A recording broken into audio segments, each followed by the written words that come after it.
मोक्ष प्राप्ति का ज्ञान मार्ग भारतीय दर्शन और अध्यात्म की एक अत्यंत प्राचीन और गंभीर पद्धति है।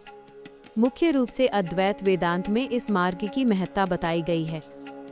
यह मार्ग मानता है कि मनुष्य के दुखों और जन्म मरण के चक्र का मूल कारण अज्ञानता है। ज्ञान मार्ग का अर्थ केवल बाहरी दुनिया की जानकारी इकट्ठा करना नहीं है, बल्कि स्वयं के वास्तविक स्वरूप को पहचानना है। इस मार्ग के अनुसार आत्मा और परमात्मा में कोई भेद नहीं है।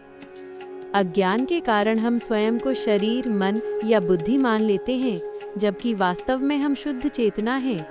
जब व्यक्ति को यह बोध हो जाता है कि वह ब्रह्म का ही स्वरूप है, तो उसे अहम ब्रह्मास्मि की अनुभूति होती है और यही स्थिति मोक्ष कहलाती है। इस मार्ग पर चलने के लिए विवेक और वैराग्य की आवश्यकता होती है। विवेक का अर्थ है नित्य और अनित्य के बीच अंतर कर पाना। साधक ये समझता है कि ये संसार परिवर्तनशील और नश्वर है, जबकि आत्मा शाश्वत और सत्य है। वैराग्य उस समझ से उत्पन्न होता है जहाँ व्यक्ति सांसारिक मोह और क्षणिक सुखों के प्रति आसक्ति का त्याग कर देता है। ज्ञान मार्ग की प्रक्रिया में श्रवण, मनन और निधिध्यासन को महत्वपूर्ण माना गया है। साधक पहले उपनिषदों और गुरु के वचनों को सुनता है, फिर प्राप्त ज्ञान पर गहराई से चिंतन और तर्क करता है, ताकि कोई संशय न रहे। अंत में वह उस ज्ञान का निरंतर ध्यान करता है, जिससे वो सत्य उसके अनुभव में उतर जाता है।